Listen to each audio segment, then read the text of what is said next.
역대하 25장 1절에서 16절 하나님의 뜻과 아마샤의 결정, 하나님의 뜻과 아마샤의 결정이란 말씀으로 잠깐 은혜 나누길 원합니다.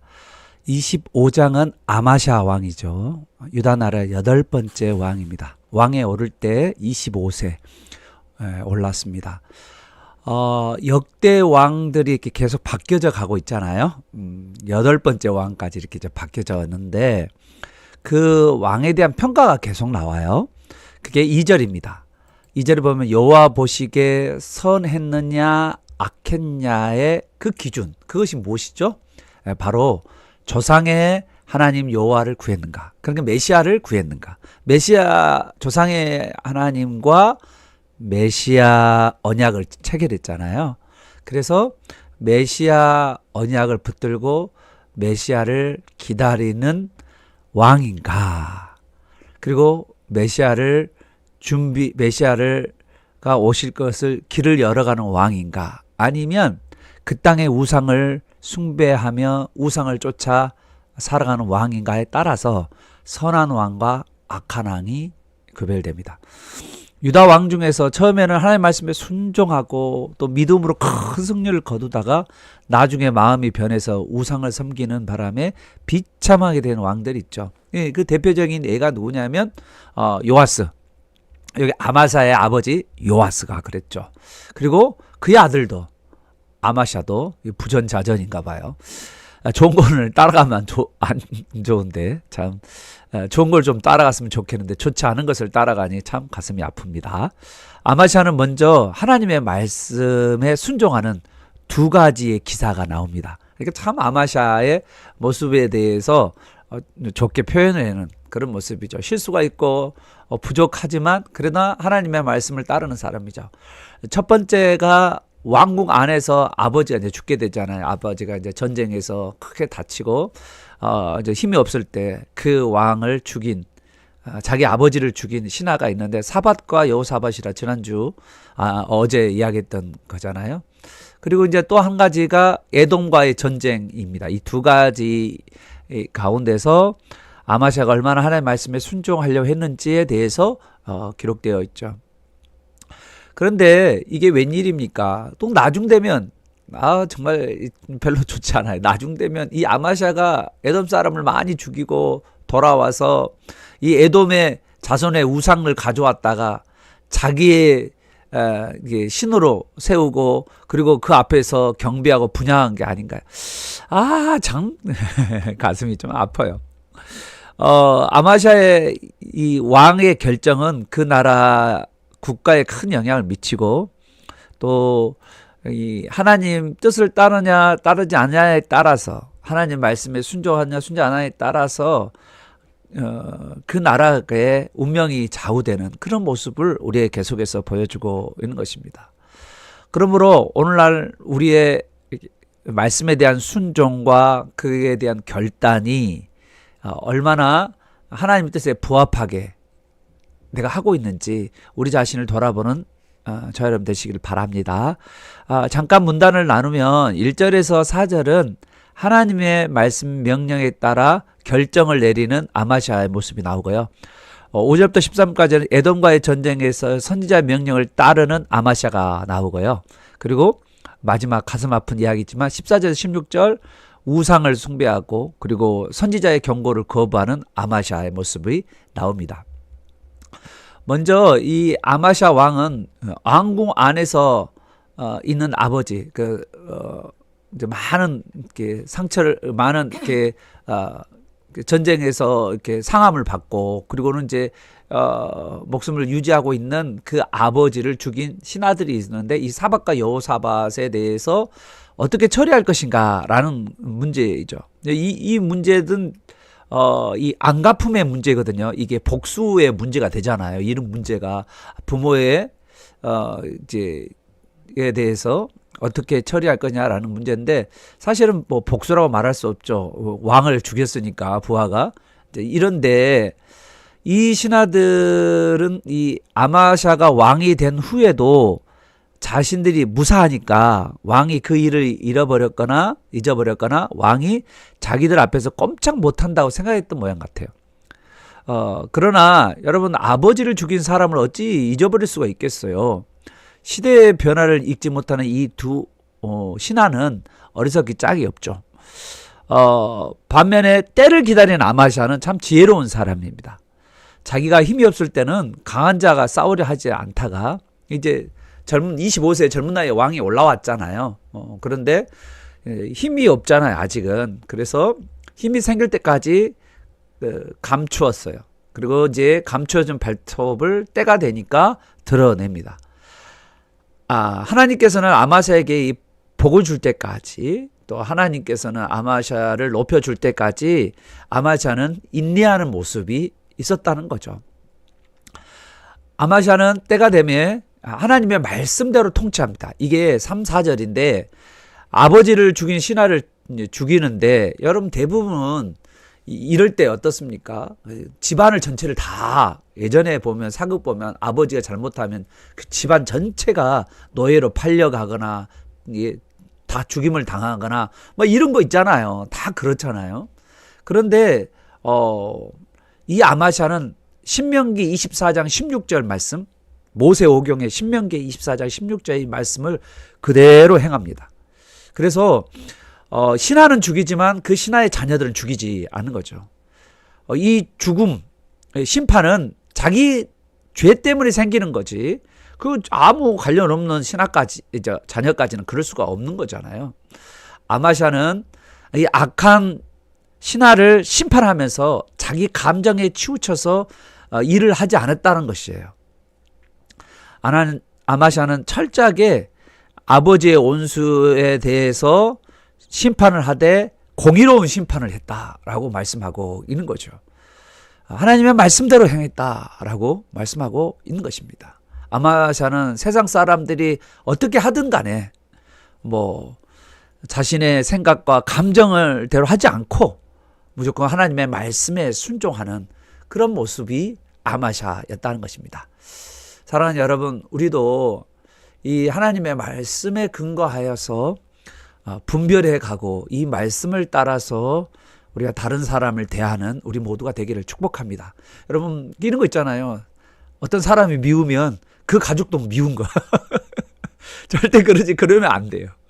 한 사람과의 관계는 그 사람으로서 풀어야 되고 용서하고 화해하는 우리 공동체여야 되지, 그 사람의 감정이 뭐 가족까지도 미워하는 그런 모습들이 바로 인간의 악한 본성이라는 것을 여러분 꼭 기억하시길 바랍니다. 자, 두 번째로 하나님 말씀에 늦었지만 하나님 말씀에 이렇게 원래 전쟁하기 전에 하나님께 뭐 해야죠? 여쭤봐야 되잖아요. 위기 가운데 있을 때 하나님께 여쭤보고 기도하고, 그게 이제 왕들의 모습이잖아요. 하나님 말씀에 근거해서 선지자의 말씀을 듣고, 이게 하나님의 의도가 무엇인지, 하나님 원하시는 게 무엇인지를 구해야 되잖아요. 그런데 아마샤가 그렇게 하지 않았어요. 그런데 이 중간에 아마샤가 전쟁에 나가려고 할 때 이 하나님의 사람이 와서 말씀을 하니까 하나님의 말씀에 대해서 늦게 반응했지만, 그러나 그 말씀에 또 순종하는 아마샤의 모습이 나옵니다. 에돔과의 전쟁인데, 여러분 에돔은 잘 아시잖아요. 요단 동편 아래쪽에 있는 인데, 이 에돔이 사실은 여호사밧 때도 반란을 일으키기 시작했어요. 원래 이제 다윗 때 다 솔로몬 때 다 통치했던 지역이고, 이렇게 뇌물도 내고, 뇌물이 아니죠, 뭐죠? 저공품도 올리고 막 이렇게 이제 지배 아래 있었던 건데, 다시 이제 독립하려고 하는 거죠. 여호사밧 때도 마찬가지고, 이제 뭐 이렇게 다 뭔가 이렇게 이제 좀 하나님 말씀대로 살지 않는 왕에게 하나님께서는 그런 주변의 왕들을 일으켜서 하나님을 의지하고 하나님을 이제 바라보도록 하려고 하나님께서 이제 하시는 거죠. 에돔의 전쟁에서 아마샤가 6절 보면, 이 에돔과의 전쟁에서 자기 이 유다 나라가 약한 것을 알고 이제 도움을 구하기 위해서 북이스라엘 나라에게 100달란트, 여러분 달란트가 1달란트가 34입니다. 그러니까 3,400 킬로그램의 금을 지불한 거예요. 여러분, 이게 상상할 수 없는, 그리고 10만 병의 용병을 산 겁니다. 이건 지극히 인간적인 방법이잖아요. 그런데 구절에 보니까 하나님의 사람이 충고를 해요. 그래서 10만 달란트의 용병에게 그냥 돈 주고, 그러니까 10만 달란트를 날려버리고 10만 명의 용병의 돈을 다 주고 다시 북이스라엘을 보냅니다. 이제 얼마나 사람들이 말이 많겠어요. 아니 진짜 왕이 미쳤나? 진짜. 아니 너무 실없는 왕 아니야? 이 돈 다 쓰고 지금 뭐 하는 짓이야? 막 그랬을 거예요. 다들. 그러나 이 하나님의 이 사람의 말을 듣고, 그리고는 선지자의 말을 듣고 아마샤가 사람을 의지하지 않고 돈을 의지하지 않고 하나님만 의지했다라고 기록하고 있는 거죠. 아마샤는 이 10만의 군사를 보내고 나서 이 10만의 군사들이 13절에 보면 아마샤가 자기와 함께 전쟁에 나가지 못하게 하고 돌려보낸 북이스라엘의 군사들이 사마리아에서부터 벳호론까지 유다 성읍을 약탈하고 사람 3,000명을 죽이고 물건을 많이 노력했다라고 말하고 있죠. 그럼에도 불구하고 아마샤는 하나님의 말씀에 순종하는, 적지 않은 피해를 당하는데 그 어려움 가운데 하나님의 말씀에 순종하는 그 아마샤의 모습이 나옵니다. 11절 보면 아마샤는 하나님의 말씀에 용기를 얻어요. 참 이게 이제 쉽지 않은 건데 말씀에 반응하는 그 아마샤의 모습이 나옵니다. 그리고 다른 사람의 힘을 절대 의지하지 않고 하나님만을 의지해서, 하나님의 능력만을 의지해서 에돔과 싸워서 승리할 뿐만 아니라 거대한 전리품을 얻게 됩니다. 전쟁을 통해서 하나님께서 많은 것을 그에게 주어요. 이 아마샤는요, 다른 사람이 알지 못하는 큰 비밀 하나를 체험하게 됩니다. 무엇인가 중요한 결정을 하거나 위기 때마다 하나님의 말씀에 순종한 법을 터득하게 되었다는 거죠. 한번 하나님의 말씀의 능력을 맛본 사람은요, 그 말씀에 순종하면서 하나님의 능력을 사모하고 의지하게 되었다는 거예요. 그래서 있는 자가 더 이제 하나님을 알아가니까 있는 자가 더 풍성해지는 놀라운 하나님의 나라의 법칙을 경험하게 되는 것입니다. 그런데 말입니다. 그런데 말입니다. 아마샤는 이렇게 말씀대로 순종해서 풍성해졌잖아요. 하나님 복도 받았는데, 진짜 하나님의 복을 받아서 풍성한 이렇게 삶을 살아가는 이 아마샤가 또 인간의 부패한 본성이 나오게 되는 거죠. 이 아마샤가 에돔과의 전쟁에서 승리하니까 얼마나 자랑거리겠어요. 여러분 생각해 보세요. 나라도 적은데, 적은 수로 싸웠는데 하나님이 승리케 하셨으니까 얼마나 큰 자랑거리예요. 주변 사람들이 다들 적은 나라가 적은 군대가 큰 나라를 이겼다라고 막 아마샤가 정말 승리의 기쁨으로 이렇게 그랬을 거 아니에요?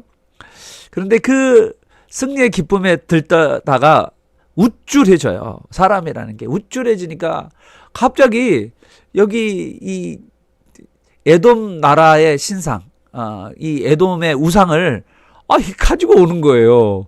그러면 처음부터는, 제 생각에는 처음부터는 이 에돔의 신상을 섬길 생각은 없었을 거예요. 그냥 전리품이잖아요. 쫙 자랑하고 싶은 거예요. 이렇게, 이야, 내가 에돔의 그 우상을, 그 신상을 내가 이겼다. 에돔과의 싸움에 승리에 이겼다. 이렇게 하나님을 높여야 되는데,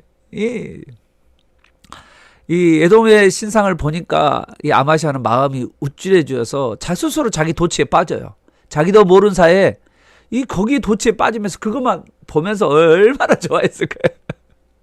그러면서 신기하게 생각하는, 그러다가 하나님으로부터 점점점 멀어져 가는 모습을 보게 됩니다. 사람이요, 자기가 가까이 하고 더 자주 보는 것을 좋아하게 되잖아요. 이 아마샤는 자기가 에돔의 이 신상, 우상을 이렇게 보면서 자기 도취에 빠지면서 왠지 모르게 거기 안에 들어가게 돼요. 여러분, 이 사람이라는 게 이렇게 자꾸 가까이 하다 보면 거기에 감정이 생기고요. 그 감정 안에서 거기에 사랑을 하게 되고, 그러면 거기에 빠져들죠. 저는 이 모습을 많이 봐요. 어떤 뭐냐면 눈에 보이는 유혹 있잖아요. 이 눈에 보이는 유혹을 가까이 이렇게 딱 두잖아요. 그러면 거기 넘어가기가 너무 쉽죠. 그래서 이제 이 아마샤가 뭐냐면 너무 엉뚱한 생각을 해요. 새로운 호기심. 하나님 말씀은 너무 심심하고 재미가 없고 이 새로운 우상을 보고 있으니까 이 하나님보다 더 재밌는 거잖아요. 좋은 거잖아요. 그러니까 그 우상을 보니까 분향 한번 해볼까? 그런 마음이 드는 거예요. 야, 사람의 눈의 유혹과 그런 새로운 호기심이 이 하나님 말씀에 대한 실증으로 나오게 되는 모습을 보게 됩니다. 그래서 자기가 직접 우상 앞에서 분향하는 그런 어리석음을 범하게 되는 거죠. 그때 하나님께서 이 선지자에게 이 정말 왕에게 가서 책망하라고 이제 보내죠. 그래서 하나님께서 선지자를 그에게 보내는데, 그런데 왕이 아니 지금까지 말씀과 선지자의 말씀을 잘 들었잖아요. 그런데 갑자기 우상에 빠진 다음부터는 그 완전히 정신을 못 차리잖아요, 지금. 그래가지고 그 눈의 유혹에 그대로 빠져들고, 그리고 아주 새로운 호기심에 그러면서 막 분향하는 그 왕이 완전히 사로잡혀 버렸잖아요. 그러니까 이제는 왕이 선지자의 말을 듣지 않아요. 그래서 하나님께서 왕을 멸하시기로 작정한다고 경고를 합니다. 15절을 보십시오. 그가 이르되 저 백성의 신들이 그들의 백성을 왕의 손에서 능히 구원하지 못할 거늘 왕은 어찌하여 그 신들에게 구하나이까? 정신 빠진 왕이여.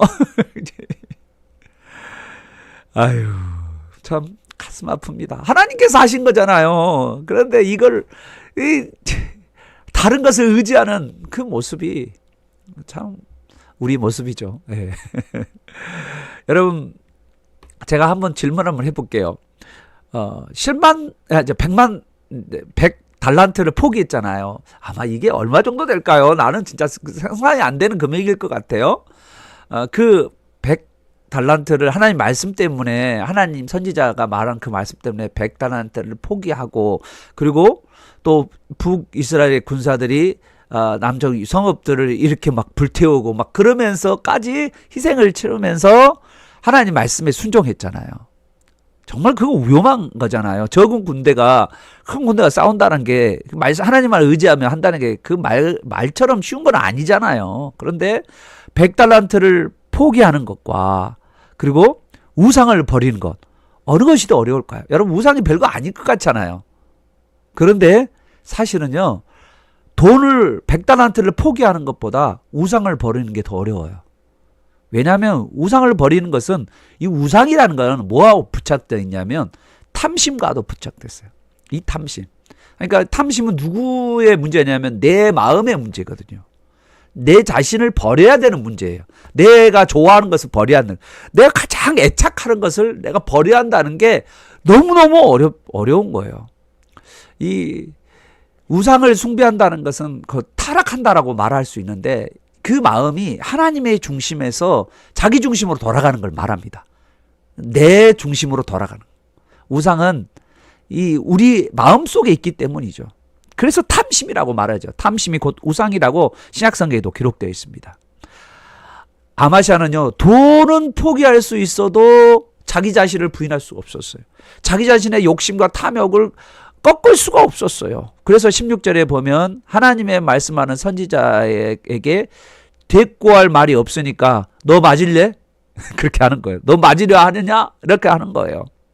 이게 뭡니까? 예, 입틀막이죠, 입틀막. 그냥 입을 막아버린 거죠. 너도 돌 맞아 죽고 싶냐? 누구처럼요? 예, 스가랴처럼. 정말 가슴 아픈 이야기잖아요. 하나님의 말씀을 따라서 그 말씀에 순종했던 이 사람이 이렇게 변할 수가 있나요? 하나님 말씀을 따라서 하나님 말씀에 의지해서 전쟁에서 승리할 때, 그때와 전쟁에서 이기고 돌아와서 마음이 탐심과 교만과 눈의 유혹과 그리고 그 유혹으로 말미암아서 새로운 것에 대한 호기심 막 그런 걸 쫓아다니다 보니까 어떻게 됐습니까? 어느 순간에 변질되어 있는 인간의 타락한 모습을 보게 됩니다.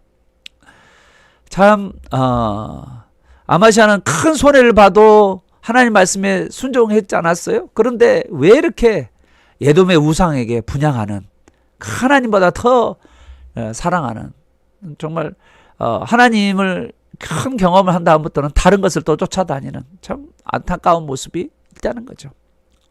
지금 아마사의 마음 상태가 이전과 달라요. 너무너무 달라요. 인간의 마음이 이렇게 부패하고 인간의 마음이 간사합니다. 어느 날은 하나님을 더없이 사랑하다가 어느 순간은 정말 냉랭한 모습이 있다는 거죠.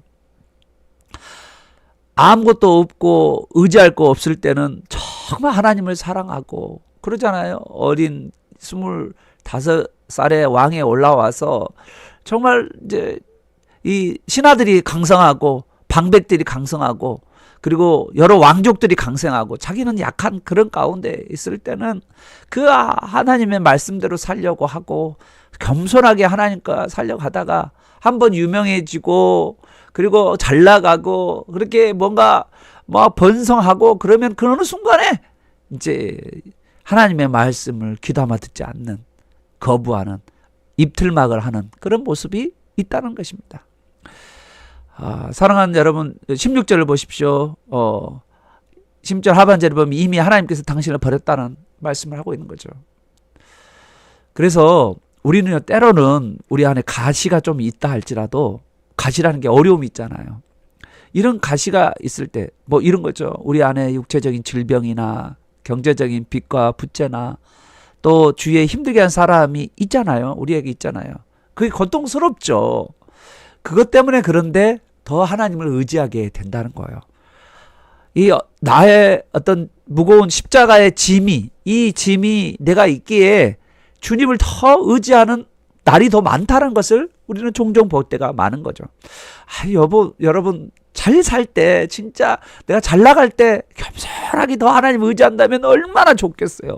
그런데 인간은 잘 나가면 교만해지고 간사해지고 배신하고 부패한 인간의 모습이 그대로 나와요. 참 가슴이 아프죠. 우리에게 어려움이 사라지면 또 참 뭔가 될 것 같으면 우리 눈이 하나님을 향하지 않고 세상에 그 좋은 것들에 우리 눈이 향하여 있잖아요. 그죠? 그러면서 우리 눈이 확 돌아가 버리는, 세상을 향해 눈이 확 돌아가 버리는 모습이 있잖아요.